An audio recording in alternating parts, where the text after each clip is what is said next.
여러분 안녕하세요. 희망특강 36.5 지승현입니다. 예전에 비해서 정말 많이 풍족해지고 많이 여유로워졌죠. 저희 어렸을 때 생각만 해봐도 요즘 아이들은 부족한 게 없어 보이잖아요. 자, 그렇다면 저희 어렸을 때보다 요즘 아이들 더욱더 행복하다고 느끼고 있을까요?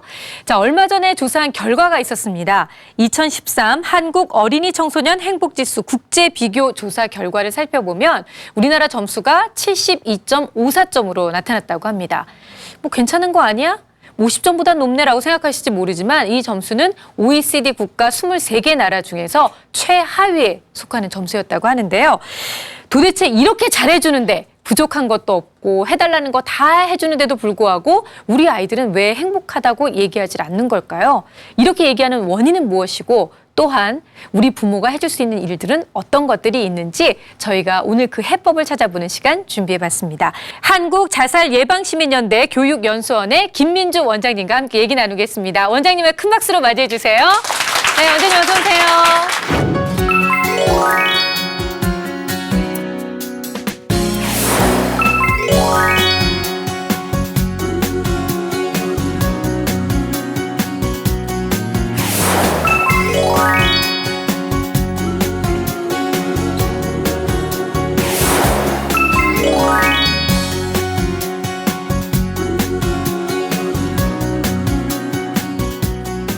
사실 요즘 우리 사회에서 자살이라는 얘기를 심심치 않게 들을 수가 있죠. 그렇죠. 뭐 유명인들의 자살부터 시작해서 일반인들의 뭐 비관 자살까지 여러 가지 소식들이 있는데 그래도 우리 청소년들까지는 아니겠지라고 생각했는데 요즘 청소년들을 상대로 하는 자살 예방 교육이 그렇게 많이 늘어났다면서요? 네, 맞습니다. 실제적으로 저는 청소년들을 대상으로 그리고 또 교사들 대상으로 부모님 대상으로 자살 예방 교육을 꾸준히 전파를 하고 있는데요. 사실 청소년 자살은 그 어떤 계층보다도 심각하고 위험한 수준임에도 불구하고요. 청소년들의 입장을 교사 입장에서 또 부모님 입장에서 잘 알고 있다고 이해하시지만 모르는 경우가 훨씬 더 많습니다. 부모님들 입장에서는 이렇게 얘기를 합니다. 너의 성적이나 스트레스는 너만 겪는 게 아니야 라고 생각하는 입장이거든요. 근데 이때부터의 소통의 부재가 시작이 됩니다. 이럴 때 이 아이들이 왜 이렇게 힘든지 성적으로 뭐 입시로 왜 이렇게 힘들어하는지 그 아이의 마음을 좀 보듬어 줄 수만 있다면 그 방법을 좀 알 수만 있다면 그 사전에 좀 예방을 확실히 할 수 있지 않을까. 오늘 좀 그런 희망적인 이야기를 좀 나누려고 합니다. 네, 요즘 우리가 뭐 소통이다, 공감이다 이런 얘기를 많이 하는데 무엇보다 이 가정 안에서의 소통과 공감이 더욱더 필요하지 않나 싶고요. 오늘 이 부모 자식 간의 불통을 깰 수 있는 방법을 원장님의 강의를 통해서 청해 듣도록 하겠습니다. 큰 박수 보내주세요. 10대 사망 원인 1위가요. 바로 자살이었어요. 청소년들을 가만히 관찰하시면요. 자살 전 징후를요. 거의 80% 정도를 나타낸다고 해요. 아, 너 그렇게 힘들었구나. 마음을 어루만져 줬더니 공감, 소통이 저절로 됐다라는 겁니다. 주위 사람들이 알아봐 주신다면 우리는 정말 더 사전 예방을 할 수 있지 않을까라는 생각이 듭니다. 예, 오늘 시원하게 박수를 쳐주시는데요. 반갑습니다. 오늘 저와 함께 나눌 이야기는요. 대개 자녀는 안녕하십니까? 입니다. 청소년 생명 존중, 문화 조성을 위한 희망을 우리가 다 같이 어떻게 나누어야 할지에 대한 이야기를 저와 함께 해보실 건데요. 얼마 전 혹시 여러분들 이 신문 기사 보신 적 있으십니까? 마포대교에서 자살자 구출 이라는 제목이 떠올랐어요. 누가 구출을 했을까? 또 여러분도 혹시 아세요? 마포대교는 자살자, 그러니까 한강대교 중에서 자살을 많이 하는 대교 중에 1위라고 합니다. 그래서 더 관심 있게 이 신문 기사를 읽게 됐는데요. 마포대교 자살 시도 구출. 근데 그게 누구였냐면요. 바로 개그맨 정범균 씨라고 알고 계신가요? 예, 개그 콘서트에 많이 나오는 친구이신데요. 이분이 40대 남성이요. 자살, 마포대교 난간에요. 다리를 넘어가면서 거의 진짜 뛰어내리기 그 직전까지의 순간이었다고 합니다. 그런데 뒤에서요, 딱 안아서 왜 그렇게 힘드세요? 예, 이러시면 안 됩니다. 라고 하면서 끌어내렸대요. 얼마나 힘든 상황이었을까요? 근데 실제로요, 이 마포대교에서, 한강대교에서 자살을 시도하는 사람들을 막으려다가 실제 그 무게에 못 이겨서 같이 떨어져 내리는 상황도 있었습니다. 굉장히 끔찍한 상황이죠. 그래서 사실은 어떤 누구는 나도 끔찍해. 나는 도울 수 없어. 라고 하는 사람도 있었겠지만 이 개그맨 정병근 씨가 정말 멋진 남자라고 느꼈던 게 뭐였냐면 이렇게 얘기를 하더라고요. 당연히 내가 해야 하는 일 아니야? 당연한 일이에요. 왜 제가 당연한 일을 한 일인데 자꾸 이렇게 인터뷰를 하시는지 모르겠네요. 라고 이야기를 하시더라고요. 저도 이거를 보고 저 또한 자살 예방 교육을 하면서도 그 심각한 상황에서 나 또한 어떤 행동을 했을까라는 생각을 사실은 하게 되더라고요. 근데 지금 대한민국이요, 굉장히 아픕니다. 너무나 아파요. 네, 그래서 이 당연히 자살을 시도하는 사람들을요, 우리 대한민국 모든 국민들이 함께, 맞아, 당연한 일이야. 우리가 함께 구해야 돼. 그리고 그 사람을 희망적인 이야기로 같이 이끌어야 돼라는 여러분들의 모든 국민 모두가 함께 해야 되는 희망 나누기 프로젝트가 아닐까라는 생각이 듭니다. 우리 지금 대한민국은요, 자살 공화국이라는 이름, 오명이 붙어졌습니다. 왜 그러느냐? OECD 국가, 세계경제협력개발기구에서요, 우리 한국에 대해서 조사를 했는데요. 8년 연속, 무려 8년 연속입니다. 자살률을 1위, 오명을 가지게 되었어요. 너무나 끔찍한 현실이 아닐까라는 생각이 듭니다. OECD 국가 중에서 31.7명이 자살을 하고요. 1년 중으로 따지면 하루 42.6명이 자살을 한다고 합니다. 지금 이 시간, 이 강연을 듣는 이 순간에도요, 1시간에 2명꼴로 자살이라는 아주 끔찍한 상황을 선택하는 일이 벌어지고 있다는 거죠. 그런데 한번 보면요, 2012년도 통계청 조사에 따르면요, 청소년들 10대 사망 원인 1위가요, 바로 자살이었어요. 그리고 청소년들의 8.8%, 즉 10명 중에 1명이요. 나는 지금 자살을 심각하게 충동적으로 생각하고 있다라고 이야기를 했습니다. 여러분들의 자녀라면 어떤 생각이 드세요? 청소년들은요, 지금 현재 4일에 1명꼴로 자살이라는 극단적인 상황을 선택하고 있다고 합니다. 그러면 오늘 제가 나온 이유는 분명히 있겠죠. 이렇게 심각한 상황이지만 우리 대한민국 국민 모두가, 이웃이, 친구들이 함께 한다면요, 이 자살 맹구의 오명의 1위라는 것을 다 벗어낼 수가 있고 예방을 할 수가 있다는 겁니다. 청소년들을 가만히 관찰하시면요, 이 친구들이 어떤 생각을 하고 있는지, 또한 그런 충동적인 생각을 하고 있는지를 관찰을 통해서 여러분들이 발견하실 수가 있다는 거예요. 자살 전 징후를요, 거의 80% 정도를 나타낸다고 해요. 그러니까 그거를 우리가 알게 되면 어떻게 해야 돼요? 사후 예방이 아니겠죠? 사전 예방을 할 수가 있다라는 겁니다. 그래서 청소년 자살에 보면요, 위험 신호와 그리고 직접적인 단서들이 있어요. 그거를 함께 보면요, 첫 번째는 행동적인 신호입니다. 행동적으로 나타나게 돼요. 어떻게 나타나느냐? 사실은 자살 사이트, 카페 이런 데 이제 등록을 해서 죽는 방법이나 이런 것들에 대해서 가입을 해서 알아보는 방법들도 있고요. 실제로 직접적인 단서들은 수면제를 모은다거나 아니면 칼이나 도구들을 모으는 그런 행동적인 것들도 있다고 합니다. 실제 저는 지금 교육을 계속 전파하면서요, 부모님들이 우리 아이들이 이래요. 이런 징후들이 있는데 어떻게 해야 될까라는 상담들을 많이 받게 돼요. 근데 실제적으로 그래서 자살 충동을 느끼고 자신의 생명을 놓아버리려고 하는 그 친구들을 구했던 경우들도 있는데요. 그 친구들의 행동적인 징후들을 보게 되면 딱 눈에 보이게 됩니다. 그러니까 부모님들이 정말 어떻게 해요? 조금만 관심을 가지시면 돼요. 교사분들이 조금만 더 관심을 가지시면 된다는 거죠.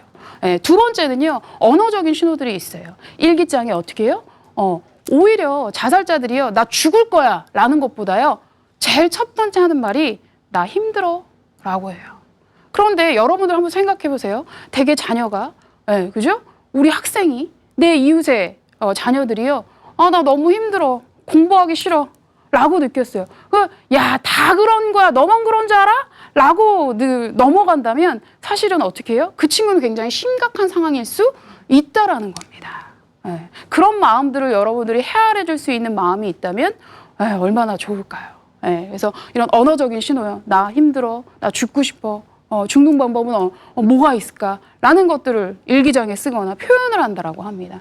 그래서 가장 옆에 있는 친구가요. 그런 것들도 같이 좀 이 친구의 이런 말을 했네. 힘들다고 하네. 라고 하면 왜 힘든지를 좀 물어보는 것도 중요한 또 포인트가 될 수 있습니다. 세 번째는요. 상징적인 신호예요. 이거는 행동적인 신호하고도 또 연결이 되지만요. 갑자기 지각을 한다거나 예, 학교에 가기 싫어한다거나 그죠? 그리고 행동 패턴이 바뀌게 돼요. 예, 늦게 잔다거나 아니면 아예 오히려 일찍 잔다거나 생활 패턴들이 굉장히 바뀌면서 성격에 대한 변화도 오게 됩니다. 갑자기 온순했던 아이가 폭력적으로 변하게 되죠. 예. 근데 여러분들 알고 계세요? 청소년의 자살은요, 굉장히 충동적이라는 겁니다. 그래서 그런 성격의 변화들을요, 여러분들이 상징적인 신호를 잘 캐치해서 주위 사람들이 알아봐 주신다면 우리는 정말 더 사전 예방을 할 수 있지 않을까라는 생각이 듭니다. 지금 대한민국이요, 굉장히 아픕니다. 10대 사망 원인 1위가요, 바로 자살이었어요. 청소년들을 가만히 관찰하시면요. 자살 전 징후를요. 거의 80% 정도를 나타낸다고 해요. 그거를 함께 보면요. 첫 번째는 행동적인 신호입니다. 네, 행동적으로 나타나는 거예요. 두 번째는요. 언어적인 신호들이 있어요. 나 힘들어, 나 죽고 싶어 라는 것들을 표현을 한다라고 합니다. 세 번째는요. 상징적인 신호예요. 생활 패턴들이 굉장히 바뀌면서 성격에 대한 변화도 오게 됩니다. 주위 사람들이 알아봐 주신다면 우리는 정말 더 사전 예방을 할 수 있지 않을까라는 생각이 듭니다. 제일 가까운 게 부모님이시죠. 그죠? 근데 그 부모님과 함께 어떻게 청소년과 행복의 대화를 나누어야 될지에 대한 것도 여러분들이 좀 고민해 보셔야 될 주제가 아닐까 생각이 듭니다. 그게 첫 번째가요. 네. 부모 자녀와 함께 소통하고 공감하는 겁니다. 네. 저 또한 청소년 때요. 굉장히 많은 방황을 했습니다. 그래서 부모님의 속을 굉장히 많이 섞여드렸던 저인데요. 그래서 사실은 상담할 때요. 제가 고등학교를 2년 일찍 졸업을 했어요. 어떤 친구들은 보면 저보고 우리가 좋으세요? 라고 얘기하는데요. 그렇지 않고요. 제 특별한 이력이 있어요. 그래서 부모님들이 그렇게 심각하게 방황하고 학교를 가지 않는 자녀를 둔 부모님들이 저에게 상담을 좀 많이 하는 경우가 있어요. 왜? 저 또한 그랬거든요. 근데요, 초등학교 때요, 사실은 굉장히 공부를 잘했습니다. 항상 올수였고요. 우 하나만 있으면 그 성적표를 보고 손을 바르르 떨면서 왜 내가 우야? 라고 할 정도로 성적에 대해서 굉장히 민감했고 공부를 굉장히 잘했던 아이였어요.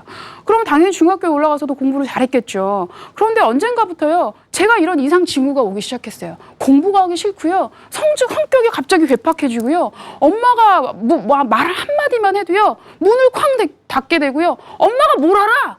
내 마음을 알아? 네. 대화를 하기 싫어지는 저를 발견하게 됐어요.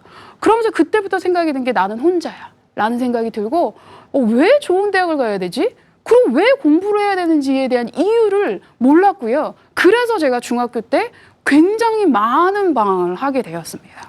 네. 그래서 고등학교를 올라갈 때요. 대학을 가서 뭐 하지? 대학 가면 뭐 하는 거야? 네, 꽤 많은 방황을 저 스스로도 했고요. 진로에 대한 것도 고민을 많이 했지만 그때 제가 생각한 게 여러분도 우실 수 있습니다. 그냥 돈 많이 버는 게 최고 아니야? 라고 생각을 했어요. 그래서 공부를 포기하게 되고요. 그러니까 이 방황을 저도 다 겪은 거죠. 그랬을 때 저희 아버지의 눈물을 처음 봤어요. 그래서 그때요. 학교에 의자에 앉아있고 싶지도 않았어요. 그래서 제가 이 친구들의 마음을 이해하는 거예요. 창문에다가 도시락 가방 던지고요. 1층 정문을 유유하게 이렇게 걸어놨던 저예요. 네, 공부가 싫고 선생님도 싫고 아무것도 싫었던 그 방황의 시기가 청소년들은 누구나 있다라는 거죠. 근데 그거를 표현하느냐 그냥 마음으로 섞이느냐에 따라서 차이가 있을 뿐이지 아이들의 그런 고민은 다 똑같다라는 겁니다. 그런데 그때요, 저희 아버지가요, 소통이요, 공감이요, 저에게 해주시더라고요. 뭐라고 하냐면, 우리 딸, 나는 너를 믿는다라고 얘기하시더라고요. 그래서 그 말 한마디로요, 제가 또 이 자리에 있지 않을까라는 생각이 듭니다. 그래서 항상 방황하고 또 학교로 가기 싫어하고 또 가출한 학생들을 어떻게 내가 부모의 입장에서 케어를 해야 될까요? 어떻게 이야기를 해야 될까요? 대화조차 할 수 없는데 어떻게 해야 될까요? 라는 고민들을 많이 받으면서 저의 입장을 또 이렇게 얘기하면 아, 그렇구나. 맞아요. 자녀의 입장을요, 부모님의 입장으로 바라보니까 이해가 안 가는 거예요. 그래서 저의 입장, 청소년의 입장을 이야기를 해주니까 그렇구나, 그럴 수 있구나. 아, 나 또한 그런 청소년기가 있었는데 라고 이야기를 해주시면서 서로 같이 대화가 되는. 실제로 한 사례가 있었습니다. 부모님이요, 계속 상담을 해요. 집에 들어오지 않아요. 근데 그 친구는요, 정말 공부를 잘했던 친구였어요. 그런데 가출을 선택을 하기도 하고요. 아예 시험지를 백지를 내기 시작했어요. 그러니까 당연히 꼴찌를 했겠죠. 당연히 대화는 단절이 됐습니다. 부모님과. 들어오면 문을 쾅 닫아버리고 잠가버리고. 부모님들 지금 많이 공감하실 겁니다. 그죠? 그런 일들이 있었어요. 그래서 저하고 상담을 하고요. 이 분이요, 생각을 바꾸기 시작했어요. 부모님이. 아, 내가 왜 이렇게 심각하게 생각할까? 맞아. 청소년들이 지금의 시기엔 사춘기가 오기 때문에 굉장히 어떻게 해요? 불안하구나. 그럼 그 마음을 내가 좀 이해해줘야 되겠구나라는 부모님의 입장이 아닌 자녀의 입장의 생각을 심어주기 시작했어요. 저와 상담을 하면서. 그랬더니요, 와, 저는 전화를 받고요. 아주 깔깔대고 크게 웃었던 사건인데요. 그날도 당연히 성적표를 받아온 날이었습니다. 그런데 어머니가요, 깜짝 이벤트를 준비하신 거예요. 케이크에 촛불을 켜고요.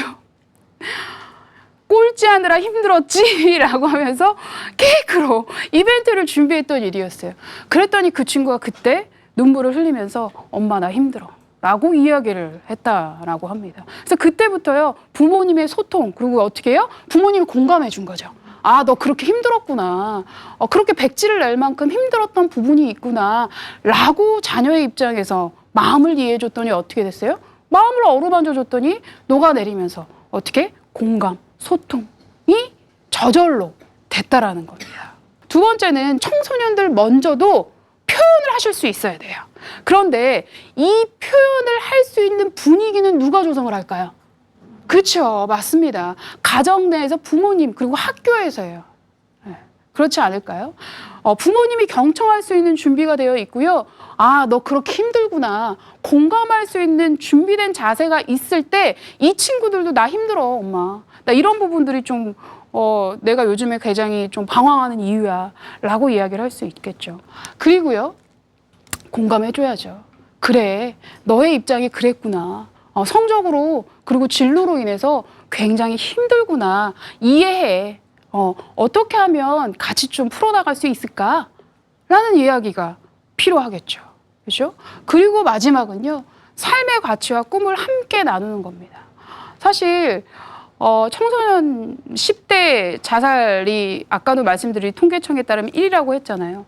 근데 더 놀라운 사실은 이 미래를 이끌어갈 10대뿐만 아니라 20대, 30대에도요, 사망하는 원인을 따져봤는데 1위가 10대, 20대, 30대 모두 다가 자살이었어요. 10대가 불안하니까 어떻게 해요? 20대도 불안하고요. 20대가 불안하니까 30대가 불안한 거예요. 그건 뭐냐? 너 좋은 대학 가야 돼. 30분마다 부모님이 문을 엽니다. 그 친구가 저에게 상담을 해요. 불안해서 더 공부를 하지 못하겠다. 또 하나, 우리 20대 친구들도 제가 많이 만나고 있는데요. 그 친구들이 하는 말이 내가 성적에 맞춰서 대학을 왔기 때문에 내가 이 진로를 왜 전공을 선택했는지를 모르겠다. 내가 뭘 해야 될지 모르겠다라는 고민들이 굉장히 많습니다. 그리고 대학교 4학년에 올라가서 20개의 원서를 썼는데 어떻게 해요? 다 떨어지고 자존감이 떨어지면서 어떻게 해요? 극단적인 상황을 만들 수도 있다라는 겁니다. 그래서 오히려 만약에 여러분들이 자녀들이 의사가 되고 싶다면 몸이 불편한 사람들을 만날 수 있는 그런 공간들에 가서 이 사람들을 도와줄 수 있는 그런 직업이 바로 의사란다. 어떤 그런 직업의 가치에 대해서 먼저 알려줄 수 있는 입장이 된다면 훨씬 더 좋지 않을까라는 생각이 들어요. 그리고 성적에 맞춰서 대학을 가는 것이 아니라 너는 잘하는 게 뭐야? 관심 있는 게 무엇이지? 그런 꿈을 찾아서 가게 되면 어떻게 되면요. 뭐가 붙냐면 열정이 붙기 시작해요. 그러니까 희망을 놓지 않을 수 있다는 겁니다. 그렇지 않을까요? 네, 그래서 여러분들이 다 함께 우리 대한민국 모든 국민들이 이 당연한 일, 맞아. 이 대한민국을 희망적인 나라로 만들 수 있는 것이 당연한 거야 라는 마음으로 다 함께 예방할 수만 있다면 우리 대한민국 모든 국민들이 행복해지고 또 어떻게 해요? 희망적인 나라가 될 수 있지 않을까. 생명 존중 사상을 같이 실천해보는 여러분들이 되셨으면 좋겠습니다. 지금까지 김민주 원장이었습니다. 부모님과 함께 어떻게 행복의 대화를 나누어야 될지에 대한 것도 여러분들이 좀 고민해 보셔야 될 주제가 아닐까 생각이 듭니다. 첫 번째가요. 청소년들 먼저도 표현을 하실 수 있어야 돼요. 나 힘들어, 엄마. 나 이런 부분들이 좀 내가 요즘에 굉장히 좀 방황하는 이유야. 그리고요. 공감해줘야죠. 아, 너 그렇게 힘들었구나. 마음을 어루만져줬더니 공감, 소통이 저절로 됐다라는 겁니다. 세 번째는요. 삶의 가치와 꿈을 함께 나누는 것. 너는 잘하는 게 뭐야? 관심 있는 게 무엇이지? 꿈을 찾아서 가게 되면 어떻게 되냐면 뭐가 붙냐면 열정이 붙기 시작해요. 오늘 얘기 들으시면서 사실 이제 부모님 입장에서 오늘 얘기 들으시는 분들이 훨씬 많으셨을 텐데요. 아, 내 아이가 나한테 어떤 신호를 보냈었지 이런 생각들도 좀 많이 해보셨을 것 같아요. 아, 내 아이의 그 흔들리는 눈빛이 혹시 그런 신호는 아니었었을까라는 생각들요. 자, 강의 들으시면서 궁금하셨던 부분 아니면 좀 마음에 좀 무거우셨던 부분 네, 얘기 한번 들어보도록 할까요? 네, 네, 우리 아이는 사춘기거든요. 네. 근데 고민이 많은 것 같은데 제가 대화를 하려면 그 대화를 안 해요. 그러니까 방법 좀 알려주세요. 맞아요. 사춘기 아이들이 입을 먼저 여는 경우는 없잖아요. 어떻게 하면 어떻게 구슬리면 얘네들이 입을 여나요? 먼저 화를 내거나 너 그거 하지 마. 초등학교 때 했었던 그런 똑같은 대화 방법으로 시도를 하는데요. 그렇지 않고 아까도 말씀드렸듯이 인격체로 인정을 해주면서 아이에게 좀 어떤 것들이 관심거리가 있는지 요즘엔 무엇을 좋아하는지에 대해서 좀 어떻게 보면 굉장히 평범한 이야기지만 그 아이들의 또래에서 같이 희망적인 관심 있는 대화를 좀 이끌어가면서 대화를 한다면 그때부터는 조금씩 대화가 풀리지 않을까 생각이 듭니다. 우리 아이들이 힘들다고 나 힘들어라고 얘기해주면 얼마나 문제가 간단하겠어요. 그런데 그렇게 얘기 안 한다는 게 문제잖아요. 네. 근데 뭐 앵그리 아저씨? 네. 뭐 그런 거 뭐예요, 선생님? 제가 얼핏 얘기는 들었는데 네. 저도 아직 익숙치가 않더라고요. 네. 부산 경찰서에서 그 한 계장님이 앵그리버드 아저씨라고 해서 처음에 이제 게임으로 같이 이제 하면서 아이들이 사실은 고민이 많은데 요즘에 그 고민을 많이 호소할 수 있는 도구가요. SNS잖아요. 그죠? 그 SNS를 통해서 학교 폭력이나 자기가 힘들었던 이야기나 이런 것들을 직접 만나서 하지 못하는 것을 문자로 같이 대화를 나누는 서비스를 그 계장님이 시작을 하셨는데요. 사실은 부산에부터 시작을 했지만 지금 전국으로 계속해서 퍼지고 있다고 합니다. 그런 서비스들도 청소년들이 좀 나 힘들어라는 좀 출구로 이용을 해보시면 도움이 많이 될 수 있겠죠. 네. 그러니까 청소년들은 사실 지원해 줄 수 있는 사람이 되게 많을수록 오히려 행복 지수가 높아진다고 그래요. 우리 아이들이 나도 이제 다 컸다고요 라고 얘기는 하지만 아직 덜 컸잖아요. 옆에서 왠지 기댈 수 있는 어른이 있거나 아니면 발 뻗을 수 있는 곳이 있으면 그만큼 힘이 솟는 거니까 우리 부모님들께서 아유 저 사춘기 저 애물단지라고 생각하지 마시고 오늘부터라도 훨씬 더 넓은 마음으로 어른이니까 라는 생각으로 더 많이 보다듬어 주시면 좋을 것 같습니다. 오늘 강의 너무 잘 들었습니다. 선생님 감사합니다. 네, 감사합니다. 네, 오늘 저희가 참 그 무서운 자살 얘기를 해봤습니다. 자살. 하지만 뒤집어서 읽으면 어떻게 되죠? 살자. 네, 라는 얘기가 되는 것처럼 우리 아이들한테 뭔가의 변화 그리고 생각의 변화를 통해서 정말 살만한 세상이구나라는 걸 느끼게 해주면 얼마나 좋을까요? 그리고 저 갑자기 그런 생각 들었어요. 부모님들이 가장 많이 하는 말이 뭐예요? 힘들어서 죽겠다. 내가 너 때문에 죽겠다라는 얘기 많이 하시죠? 앞으로는 내 아이가 살 수 있는 희망을 많이 느낄 수 있도록 내가 너 때문에 살만하다라는 얘기 집에서도 밖에서도 많이 하시길 바라겠습니다. 희망특강 36.5 저는 다음 이 시간에 다시 찾아오겠습니다. 감사합니다.